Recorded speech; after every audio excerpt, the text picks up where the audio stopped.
And then, if you, like I said, I mentioned, if you kind of always train your speech and say right words, and then you're not going to be disappointed. Always people will respect you. But if you not train your speech, you expect someone must respect what I said. Someone must kind of agree what I have said. But if the word you express there's no value, then other person not going to accept that one. Other person not going to agree with that.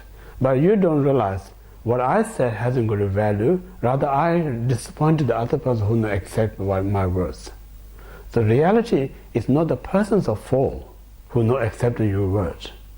The real fault is because my word hasn't got any value. So this is I'm always saying human nature is whereas easy to criticize into other, but very hard to find one's own faults. Yeah? This is always teaching says we as ordinary human beings, we carry with us big mistakes, but we think that we don't have any problem. But someone else done tiny problem, we think they're big things. No? So all the problem that I face is not from others, it's just myself. So that's the reason practicing is I need to aware myself and then deal with that to overcome it. That's the way called the practice. So this way, the best way other to respect my words is I must put effort to value my word. If I put value and then deliver these words in a very respect way, you don't need to ask somebody to accept it. Just they want to come and listen to you. You know? For instance, his own Dalai Lama give teaching anywhere in the part of the world. People flying from thousands of kilometers to hear this word. You know? So the reason the power of his speech. But some of us just go door to door and say, please listen to me, because they don't want to open your door for you. No? So if you don't have a belief, you just go to somebody's door and say, can you listen to my words? They have no interest. You know? So in this way it's really important. Who have a power to promote your speech is yourself. You need to be careful to speak the correct all the time. Then people value it. It takes time. Because Dalai Lama is the 14th, not the first one. So he worked the last 13 lifetimes. You know? Like a Buddha, for instance, we all impressed his teaching. So this teaching is not just come one life. He took for 3 countless eons. You know? 3 countless, just imagine. Sometimes people be discouraged. Things oh, 3 countless, that's a long way. You know, I have to give up right now. Impossible. Then that time I always share people Shantideva's teaching. You should study Shantideva's teaching. Shantideva says when you hear Buddha took 3 countless eons to attain Buddhahood, sounds so far away, almost unachievable in that one point of view. Then another point of view, how many countless eons we wasted in the past without doing anything, without achieving anything. But then you think it's a too unachievable 3 countless eons. So somehow we have to live in this life after life. So doing nothing, it may more than 3 countless eons, we still have to take rebirth and still achieve nothing.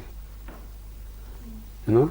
So that point of view, 3 countless eons is almost we call the time is what we talk about the mental state. It's not really out there, it's a truly existing measurement what we talk about. For instance, we talk about our own knowledge. It's we talk about dogs 1 year is human 7 years. You know? So for them 1 year seems 7 years. You know, that's where 7 years, human is just 1 year. And then think about insects or mosquitoes. They may think that they're living years and years in their mind, but we think some of them live only 24 hours. But for them it's living over 100 years, they may feel that way. So in this way it's perception. So if you know the perception, then 3 countless eons is nothing. You know? So otherwise we can just count as our own human kind of based on the calculation that is too far away. You know? So even there's a limit, it's very good because it's achievable. If you say like to attend Buddha is like takes the limitless time, then you have to be discouraged. When we're going to be time come and end. Because like 3 count is accountable. You know? Also, I probably many of you heard like this Drogmi Buddhist story. Drogmi Buddhist is one great Tibetan crazy yogi. Outwardly, he's a very crazy person, but inwardly, he's a highly realized person. But just to a scientific, he just acts as a crazy. Then one day, he visited the Buddha temple like a Chogang in Tibet. There's a Lhasa, there's Chogang, and then he went to that temple and looked at the Chowo and the Buddha, because the Chowo means like a Buddha who wear the crown, like more like a Sambhogaya form Buddha, we call the Chowo. So this normal our Buddhas we call the Nimanakaya form, like a monk's form, like a simple cloth. So who wear like a crown, jewelry, earring, that we call the Sambhogaya form. So Chowo is a Sambhogaya. So he went to that temple, and he just talk as like human. He don't talk as like a statue. He talk like a human. He treat us like human. Say, long time ago, you and me as ordinary person, yeah, we are equal ordinary person. But then your diligence, now you reach full enlightenment. My laziness, I'm still as ordinary person. So now you and me has a vast difference, almost like a sky and earth. Therefore, I'm going to pay respect to you now. So that means like I always say to people like for our mind, we think Buddha is come far more early than us. But the reality, we are, when Buddha was ordinary person, we are also ordinary person. He been our child many times. He was our parents many times. He been our brother and sister many times. So we not just come much later. We actually exactly the same time when Buddha was ordinary person. So due to his diligence, fortunate to found the path, diligence start and completed, he already reached Buddhahood. We're still in the stuck in the samsara.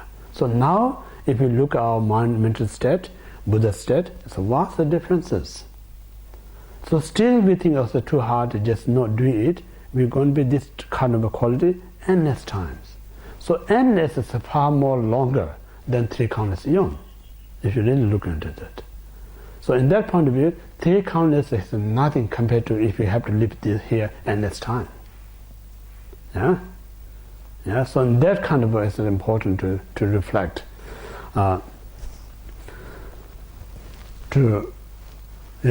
Reflect how important not to waste time. Yeah? Not,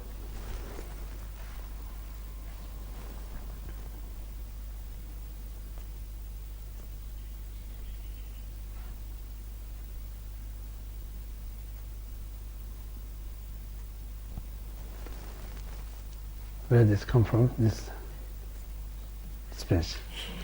Okay. Crazy guy. Sorry. Crazy guy. Crazy guy. No, thank you. Okay. Now,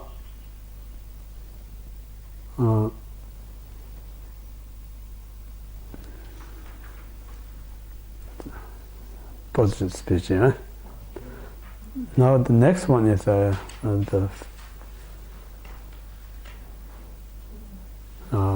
body, yeah, 4 virtues. That's we complete the 4 positive speech, yeah. Now the body. Results similar to experience absence of killing is naturally some people live very healthy without doing so much treatment, just be more healthy. That's also a result similar to experience. And then also there's one kind of a story, I'm not sure if it's funny or not.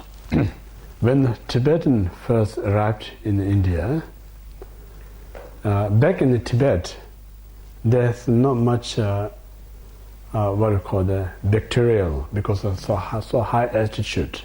So people hardly need to wash their body, They just say they wash their body once or twice a year. So there's no problem at all, the habit. Then when they come in India, in Nepal, it's a totally hot climate. If you don't have an often shower, you get sick. So because the habit of Tibetan, they don't have to get used to washing body or clean clothes. They just similarly they live back in Tibet, but then in India it's much easier to get smelly because of much hot climate. And then the Tibetan government is so much concerned, if Tibetans live in India and Nepal, same as Tibet, they're going to sick and get lots of trouble. So the health department traveling all over wherever the Tibetan community lives, educate them how important to wash your face, hands and clothes, all these things.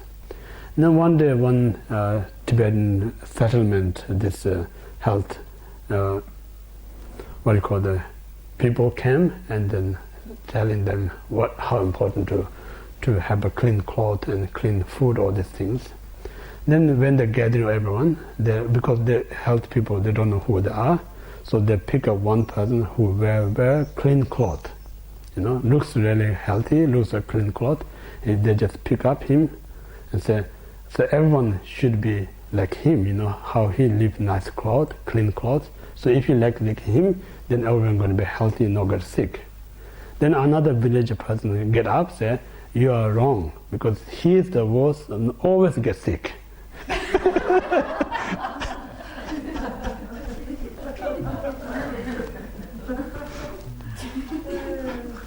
So they just look at appearance, looks like clean, skinny, that he's healthy, but the people local knows he's always get sick, so they pick up the wrong person.